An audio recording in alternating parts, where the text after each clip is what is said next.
Hello everyone, welcome back to my YouTube channel. Today we are going to learn about the tracheostomy and tube and the tracheostomy care.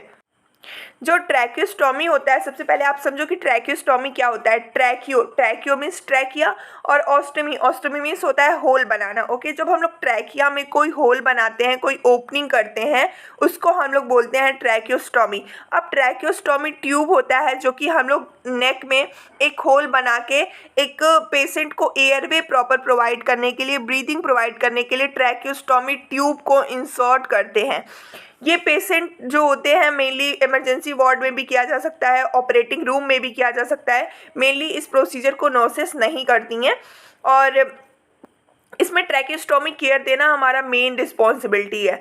तो ट्रैकेस्टोमी cares में क्या आता है, ट्रैकेस्टोमी के inner tube को change करना, ट्रैकेस्टोमी side को clean करना और उसके ड्रेसिंग को चेंज करना, इसको हम लोग बोलते हैं ट्रैकेस्टोमी। ओके, तो सबसे पहले आप देख लो ट्रैकेस्टोमी क्या है। तो ट्रैकेस्टोमी के मेनली ये ट्रैकेस्टोमी ट्यूब्स के पार्ट होते हैं। जैसे कि ये आप देखो ट्रैकेस्टोमी ट्यूब है, इसमें ये एक आउटर कैनुला होता है, एक इनर कैनुला होता है। ओके, और इसमें ऑब्ट्यूरेटर होता है जिसकी हेल्प से हम लोग ट्रैकेस्टोमी ट्यूब को इंसर्ट करते हैं। इसमें एक कफ होता है, कफ इन्फ्लेटेड लाइन होती है, पायलट बलून होता है और ट्रैकेस्टोमी जो होता है एक कफ्ड होता है और एक अनकफ्ड होता है। इस फिगर में आप देख सकते हो ये कफ्ड ट्रैकेस्टोमी ट्यूब है।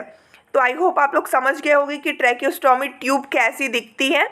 तो चलिए आप पढ़ते हैं कि ट्रैकेस्टोमी ट्यूब्स के इंडिकेशंस क्या होते हैं। कब हम लोग ट्रैकेस्टोमी ट्यूब को इंसर्ट करते हैं कि जब पेशेंट को कोई माउथ में या थ्रोट में कोई ऑब्स्ट्रक्शन होता है, पेशेंट को डिफ़िकल्टी हो रही है, पेशेंट को कोई पल्मोनरी कंडीशन है एंड पेशेंट जो है वो ब्रीथ प्रॉपर नहीं कर पा रहा है, या फिर पेशेंट के को बहुत सारा सिक्रेशन हो गया है जिसकी वजह से वो ब्रीथ नहीं कर पा रहा है। तो जब भी कोई एयरवे में प्रॉब्लम आती है पेशेंट को, उस टाइम पे हम लोग ट्रैकेस्टोमी ट्यूब प्रोवाइड करवाते हैं। हेड या नेक की सर्जरी हुई हो या फिर पेशेंट को लॉन्ग टर्म वेंटिलेटर सपोर्ट चाहिए।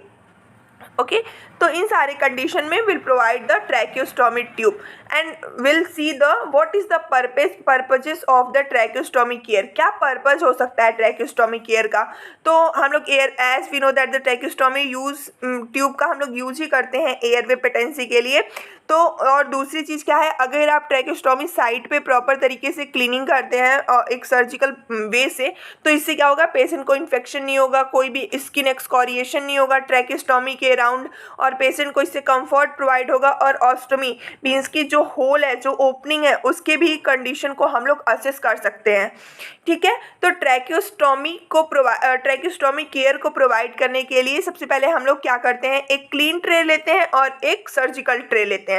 ठीक है, जो हमारा जो हमारा सर्जिकल ट्रे होता है उसमें, जिसको हम लोग एक ट्रैकेस्टोमी केयर किट भी बोलते हैं, जिसमें हमारे गैलीपॉड्स होते हैं 3, स्टेराइल टॉवेल होता है, स्टेराइल नाइलॉन ब्रश हो सकता है, स्टेराइल गॉज स्क्वायर्स होते हैं और कॉटन ट्विस्ट टाइज होते हैं, जो कि हम बोलते हैं ट्रैकेस्टोमी टाइज टेप आप बोल सकते हो।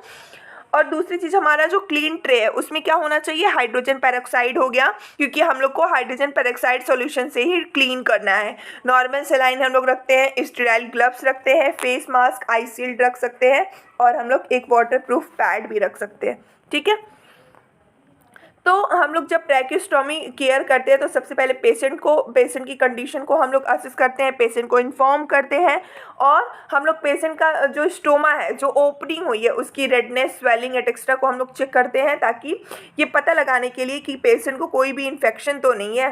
पेशेंट के नेक एरिया को हम लोग एग्जामिन करते हैं कि सबक्यूटेनियस एम्फाइसीमा के लिए या फिर कोई भी, और उसकी ऑस्टोमी साइट को हम लोग एग्जामिन करते हैं। पेशेंट को हमने इन्फॉर्म किया कि पेशेंट को कोई भी अगर दिक्कत हो, कोई भी प्रॉब्लम हो, तो वो फिंगर रेज करे या फिर आई ब्लिंक करे, जो कि एक तरह का हमारा पेशेंट से कम्युनिकेशन करने का तरीका होगा।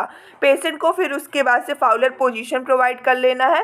पोजीशन प्रोवाइड करने के बाद से सारी इक्विपमेंट्स को पेशेंट के साइड पे हम लोग को असेंबल करना है।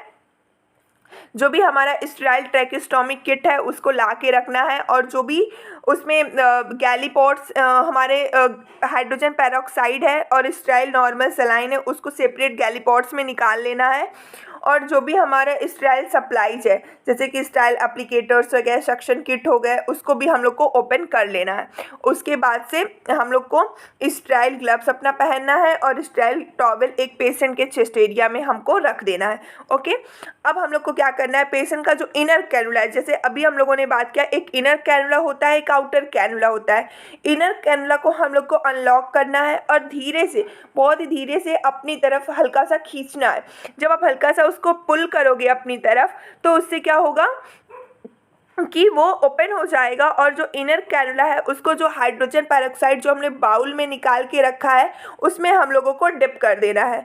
और जो अब क्या होगा कि वो एरिया जो है वो ओपन हो गई है। तो अब जो हमारा ड्रेसिंग पहले से सॉइल ड्रेसिंग है, ट्रैकेस्टोमी की सॉइल ड्रेसिंग है, उसको निकाल करके डिस्कार्ड करना है। ओके, अब हम लोग को जो उसके फ्लेंजेस लगे हैं किनारे किनारे, आप लोगों ने फ्लेंजेस देखे थे सी शेप के जो हैं, उसको भी हम लोग को क्लीन करना है। और उसके बाद से जो हमारे पास एप्लीकेटर्स हैं जो हमने रखा है उसकी हेल्प से हम लोग को गॉज को मॉइस्चर करना है और एप्लीकेटर से अप्लाई करना है। उसके बाद से हम लोग को स्टोमा के ट्यूब को हम लोग clean with the help of the gauze. Okay, next हम लोग जो ड्राई स्टेराइल गॉज है उसके हेल्प से हम लोग स्टोमा ट्यूब को ड्राई करेंगे। उसके बाद से जो हमने इनर कैनुला को हाइड्रोजन पेरोक्साइड सॉल्यूशन में सोक करके रखा हुआ था, अब हम लोग वहाँ से बाहर निकालते हैं और उसके ल्यूमन को हम लोग क्लीन करते हैं with the help of the brush. और फिर से जो हाइड्रोजन पेरोक्साइड में हम लोग रखा था उसको फिर उसको हम लोग स्टेराइल नॉर्मल सलाइन में डिप करते हैं और फिर से हम लोग उसको NS से क्लीन करते हैं। उसके बाद से इनर कैनुला को फिर से हम लोग रिप्लेस कर देते हैं और उसको इंसर्ट कर देते हैं। अब हम लोग को इनर कैनुला को लॉक कर देना है और एक स्टेराइल ड्रेसिंग को अप्लाई कर देनी है। अब हम लोग को क्वेश्चन ये है कि हम लोग को ड्रेसिंग कब करना है, कब हम लोग को ये ट्रैकेस्टोमी गॉज चेंज करना है। तो सबसे पहले ये था कि हम लोग को once in a day tracheostomy gauze को चेंज करते रहना है, बट जो गाइडलाइंस है अभी चेंज हो गई हैं। हम लोग को एवरी शिफ्ट मीन्स कि 8 आवर्ली ट्रैकेस्टोमी गॉज को चेंज करते रहना है कि जब भी सक्शन के बाद जो ट्रैकेस्टोमी गॉज है वो सॉइल्ड हो जाता है तो हम लोग को तब उसको चेंज करते रहना है। ठीक है, तो उसके बाद से ट्रैकेस्टोमी टाइज को हम लोग को चेंज करना है। जो सॉइल टेप है उसको हम लोग को हटा करके जो हमारे पास ड्राई टेप है उसको लगा देना है। उसके बाद से जो भी हमारे पास फाइंडिंग्स आई हैं उसको एक डॉक्यूमेंट कर देना है और ऑब्जर्व करते रहना है पेशेंट को। इसमें हमारा स्पेशल कंसिडरेशन में आप देख सकते हो कि एवरी 8 आवर्ली हम लोग को ट्रैकेस्टोमी ड्रेसिंग को चेंज करना है जब भी ड्रेसिंग सॉइल्ड हो जाता है। ट्रैकेस्टोमी ट्यूब्स में come with the disposal inner cannula. अगर ट्रैकेस्टोमी ट्यूब में डिस्पोजल इनर कैनुला लगा हुआ है तो हम लोग उसको डिस्पोज करके दूसरा लगाते हैं। अगर इनर कैनुला डिस्पोजल नहीं है तो हम लोग क्या करते हैं, उसको क्लीन करके फिर से उसको हम लोग रीयूज़ कर सकते हैं। ओके, हमारी यहाँ पे नर्सेस रिस्पॉन्सिबिलिटी क्या है कि ट्रैकेस्टोमी ड्रेसिंग को हम लोग एवरी शिफ्ट करना चाहिए, एवरी 8 आवर्ली करना है। अगर डिस्पोजल इनर कैनुला प्रेजेंट है तो उसको हम लोग रिप्लेस करते हैं विद द न्यू वन। और अगर सिंगल ल्यूमन प्रेजेंट है तो हम लोग को क्लीन करना है नेक प्लेट को और ट्रैकेस्टोमी साइट को प्रॉपरली हम लोग रिमूव करना है, चेंज करना है, फिर रिप्लेस करना है। ट्रैकेस्टोमी स्टोमा को प्रॉपर चेक करना है और क्लीन करते रहना है। पेशेंट को अगर कोई साइन इन सिम्टम्स हो रहे हैं इन्फेक्शन के तो हम लोग को असेस करना है और फर्दर इन्फॉर्म करना है। So this way we have covered the tracheostomy tube and tracheostomy care. I hope आप लोग को ये वीडियो पसंद आई होगी। अगर पसंद आई हो तो लाइक और सब्सक्राइब जरूर करिए। Thank you.